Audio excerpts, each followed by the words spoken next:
तो गाइस, मैं Sameer banker sir में आपका स्वागत करता हूँ यहाँ पे। ये देखिए, ये दो क्वेश्चंस हैं जो आज आपके थर्ड शिफ्ट में आए थे OICL में। ठीक है, मेमोरी बेस्ड क्वेश्चन नहीं है, ये एग्जैक्ट क्वेश्चन है, डेटा भी सेम है और सारे नंबर्स भी सेम है जो भी है। ठीक है, तो ये देखिए आपके दो जो क्वेश्चन आए थे बहुत आसान क्वेश्चन थे। देखिए, पहला क्वेश्चन आपका यहाँ रेशियो प्रोपोर्शन से है और दूसरा क्वेश्चन आपका पार्टनरशिप का है। और भी सारे क्वेश्चंस हैं जो अभी क्लियर नहीं हो पाया है, तो वो मैं आपको कल अपलोड करके दूंगा। पहला क्वेश्चन क्या कह रहा है, a vessel contain 150 litre of mixture milk plus water in the ratio 21:4। एक वेसल है जिसमें 150 लीटर मिक्सचर है मिल्क और वाटर का, और रेशियो किस रेशियो में है? 21:4 में। 150 लीटर है किस में? 21:4 में। ये आपका मिल्क है और ये आपका वाटर है। तो ये कितना हो जाएगा आपका? अगर आप इसका साइड में निकाल ले कहीं पे, यहाँ पे आप देख लीजिए, रेशियो आप जानते ही होंगे, तो आप देख लीजिए ये 6 बार हो जाएगा। 126 लीटर मिल्क है तो वाटर कितना होगा? 24 लीटर होगा। ठीक है, यहाँ तक इतना ही कह रहा है। अब कह रहा है कि 25 litre of mixture replaces and now 15 litre of milk is added and x litre of water is added. 25 litre mixture निकाला जा रहा है इसमें से, और निकालने के बाद क्या किया जा रहा है कि 15 लीटर मिल्क ऐड कर रहे हैं और x लीटर वाटर ऐड कर रहे हैं। इतना करने के बाद होता क्या है कि फाइनल मिक्सचर में लास्ट में यही कह रहा है, in the final mixture quantity of water is 20% of milk, तो x की वैल्यू निकालिए। इतना करने के बाद होता है क्या कि जो रिजल्टेड मिक्सचर आता है उसमें आपका मिल्क का जो वाटर का क्वांटिटी है वो 20% ऑफ मिल्क होता है। तो अब यहाँ इसके आगे कैसे पढ़ेंगे आपका? देखिए यहाँ पे आपका ये मिल्क था, ये वाटर है। कह रहा है कि -25 लीटर, 25 लीटर निकाल रहे हैं। तो 25 लीटर जो निकाल रहे हैं उसका रेशियो भी तो यही होगा ना, 21:4 का। कोई अलग से रेशियो नहीं होगा। ऐसा तो नहीं है कि अगर आप मिक्सचर निकालिएगा तो उसमें दूध कम निकल जाएगा, पानी ज़्यादा निकल जाएगा। ओवरऑल मिक्सचर का जो रेशियो होता है और आप जो निकालते हैं, तो वो जो निकाला हुआ जो मिक्सचर होता है उसका भी रेशियो वही होता है जो ओवरऑल में होता है। तो इसको आपको कैलकुलेट करने की जरूरत ही नहीं है। 25 लीटर निकल रहा है, 21:4, ऑब्वियस सी बात है कि इसमें -21 हुआ होगा, यहाँ -4 हुआ होगा। तो ये आपका क्या बन गया होगा? 105, और ये क्या बन गया होगा आपका? 20 लीटर। आपका काम यहाँ पे हो गया। अब क्या कह रहा है नेक्स्ट स्टेप में कि मिल्क कितना ऐड कर रहे हैं हम? 15 लीटर। और वाटर कितना ऐड कर रहे हैं हम? x litre. इतना करने के बाद क्या हो जाता है कि जो रिजल्टेड मिक्सचर होता है उसमें आपका वाटर जो है वो 20% ऑफ मिल्क होता है। इसका मतलब कि रिजल्टेड मिक्सचर में मिल्क कितना होगा? 80% होगा। और वाटर कितना होगा? 20% ऑफ मिल्क। आप देख लीजिए मिल्क कितना है यहाँ पे? 120। तो 20% ऑफ 120 आपको यहाँ निकालना होगा। तो आप देख लीजिए क्या होगा यहाँ, 120, 20 प्लस x, ये आपका 80, और ये आपका 20% बोल ले तो क्या? 1/5। तो इसका 1/5 निकाल लेंगे तो यहाँ क्या आ जाएगा आपका? 24 ही तो आएगा। अब आप इसको काट लीजिए, 40 से 2 बार में कटेगा, ये 3 बार में कटेगा। ठीक है, अब आप देख लीजिए यहाँ क्या होगा।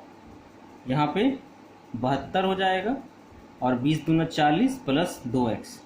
72 में से 40 जाएगा तो कितना बच जाएगा? 32 बचेगा, 2x, और x बराबर आपका 16। यानी कि 16 लीटर यहाँ पे आपका निकाला गया। 16 लीटर सॉरी आपका वाटर ऐड करा है इसमें।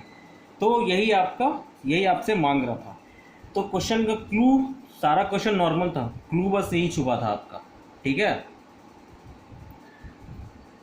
अब देखिए आपका नेक्स्ट क्वेश्चन क्या कह रहा है।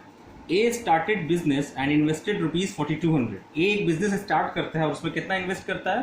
4200। After 6 months of starting of business both B and C joint and invest some amount. 6 महीने के बाद बी और सी दोनों आते हैं और कुछ अमाउंट इन्वेस्ट करते हैं बिजनेस में। और आपका एनुअल प्रॉफिट है जो कह रहा है annual profit distributed among them in the ratio 12:10:9। और जो एनुअल प्रॉफिट है वो तीनों में इस रेशियो में, इस अनुपात में डिस्ट्रीब्यूट किया जा रहा है। तो कह रहा है कि find the sum of their investment. तीनों का जो इन्वेस्टमेंट है उसका सम बताइए। तो एक का इन्वेस्टमेंट तो हमको ऑलरेडी पता है, हमको निकालना क्या है? बी और सी ने कितना इन्वेस्ट किया। तो आपको पता है पार्टनरशिप कैसे सॉल्व करते हैं, हमको पता है कि इन्वेस्टमेंट इनटू टाइम बराबर क्या होता है, प्रॉफिट। यही पार्टनरशिप का एक बैकबोन फॉर्मूला है, की पॉइंट है, जो भी आप बोलिए, इसी पे हम आगे बढ़ते हैं। ठीक है, तो क्या कह रहा है, ए ने कितना इन्वेस्ट किया। अब देखिए हर बार आपको लिखेगा नहीं कि at the end of year, at the end of 2 year, यहाँ पे लिख दिया एनुअल प्रॉफिट। तो आपको पता है, समझ में आ जाना चाहिए यहाँ से कि यानी 1 साल की बात हो रही है, 12 महीने में तक इन्वेस्ट करा है। तो ए ने 4200 इन्वेस्ट किया 12 महीने तक, ठीक है। और बी मान लेते हैं एक्स इन्वेस्ट करा, क्योंकि 6 महीना बाद आया है और साल भर की बात हो रही है, तो बी कितना महीना इन्वेस्ट किया होगा, 6 ही महीने इन्वेस्ट किया होगा। और सी का भी वही केस है, सी भी 6 ही महीना इन्वेस्ट किया होगा, ठीक है। अब आपको बता रहा है कि इन तीनों का, यही तो कह रहा है ना आपको, into 12 6x is to 6y। अब कह रहा है कि इन तीनों का प्रॉफिट मैंने कर दिया, investment into time, investment into time, investment into time बराबर प्रॉफिट आपको पता है। तो प्रॉफिट का रेशियो आप यहाँ लिख लीजिए। अब आपको कुछ नहीं करना है, यहाँ से सीधे x और y की वैल्यू निकाल। तो अब आप यहाँ से देखिए क्या करना है, आपको x की वैल्यू चाहिए। हम क्या करते हैं कि हम एक बार a b का रेशियो और यहाँ इसका प्रॉफिट का रेशियो लेके चलते हैं। तो आप देखिए क्या आएगा, 4200 गुने में 12 बटा 6x बटा 12 में 12 बटे 10। तो ये 12 तो ऐसे ही कैंसिल हो गया, ये 7 बार में चला गया। तो x का क्या वैल्यू आया आपको, 7000, ठीक है।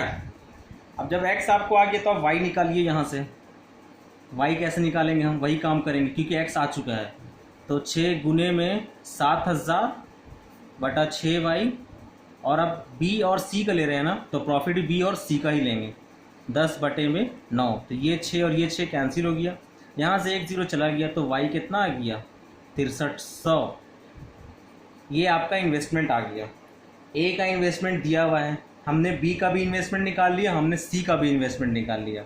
अब आपसे क्या पूछ रहा है, तीनों का सम तो पूछ रहा है, यानी 4200, 7000 और 6300 को आप ऐड कर दीजिए, 7 6 13 4 17, यानी ये आपका आंसर। तो देखिए कितना आसान क्वेश्चन था आपका ये मिसलेनियस से जो आया था। और भी क्वेश्चंस हैं जो उसका मुझे थोड़ा डेटा में कन्फ्यूज़न है, वो मैं आपको कल अपलोड कर दूंगा। बोर्ड एंड स्ट्रीम से रिलेटेड क्वेश्चन है और एवरेज का भी क्वेश्चन है उसमें। और आप देखिए यहाँ पे तो ये आपका क्वेश्चन था, इसको सॉल्व बस करना था आपको। यहाँ पे कैसे करना है आपको क्लू निकालना था। भाई एनुअल प्रॉफिट की बात हो रही है तो हम 12 महीना लेके चलेंगे, हमको लिखा हुआ तो है नहीं at the end of year, at the end of 2 year. तो ऐसे आपको लेके चलना है। और ये मेमोरी बेस्ड क्वेश्चन नहीं है, ये एग्जैक्ट क्वेश्चन है जो आपके OSL में पूछे गए हैं 3rd शिफ्ट में, ठीक है। और जो रेस्ट क्वेश्चन है वो मैं कल अपलोड करने की कोशिश करूँगा। तब तक के लिए धन्यवाद, और कृपया वीडियो को लाइक करें, चैनल को सब्सक्राइब करें, शेयर करें। अभी तक 100 सब्सक्राइबर नहीं हुए हैं तो आप लोग शेयर करें चैनल को। चैनल का लिंक भी है, और वीडियो के डिस्क्रिप्शन में टेलीग्राम चैनल का भी लिंक दिया है मैंने, वहाँ पे आप ज्वाइन कीजिए। फेसबुक पे आप मुझे ज्वाइन कर सकते हैं, व्हाट्सएप का भी नंबर दिया है मैंने, ठीक है। धन्यवाद।